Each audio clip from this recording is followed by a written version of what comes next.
Hello guys, welcome to become easy classes. मेरा नाम सिद्धार्थ है और आज हम 11th क्लास की केमिस्ट्री की सीरीज स्टार्ट करने जा रहे हैं। और पहला chapter some basic concept of chemistry है और आज का टॉपिक है एटम।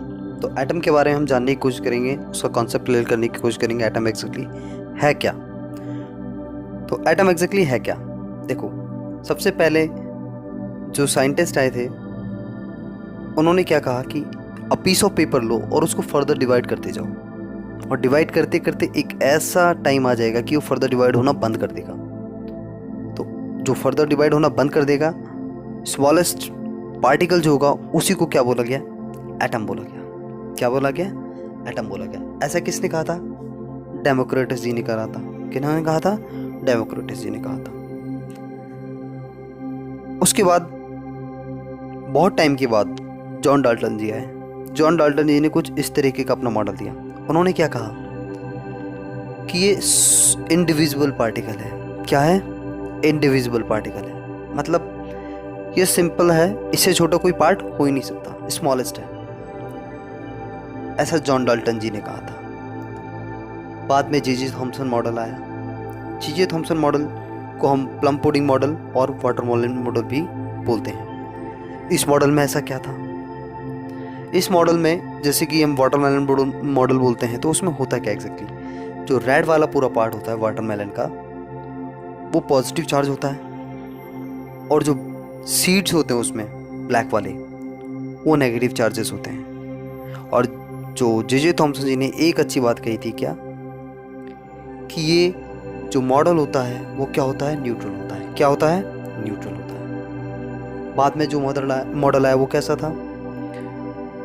कुछ इस तरीके का था। ये किन्होंने दिया था? रदरफोर्ड जी ने दिया था। बाद में जो मॉडल, फिर इसके बाद मॉडल जो है वो कैसा था?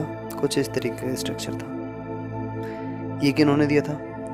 नील बोहर। क्या बोला मैंने? नील बोहर ने मॉडल दिया था। इसके बाद कौन सा मॉडल आया? कुछ इस तरीके से था, समरफील्ड ने। किन्होंने? समरफील्ड ने।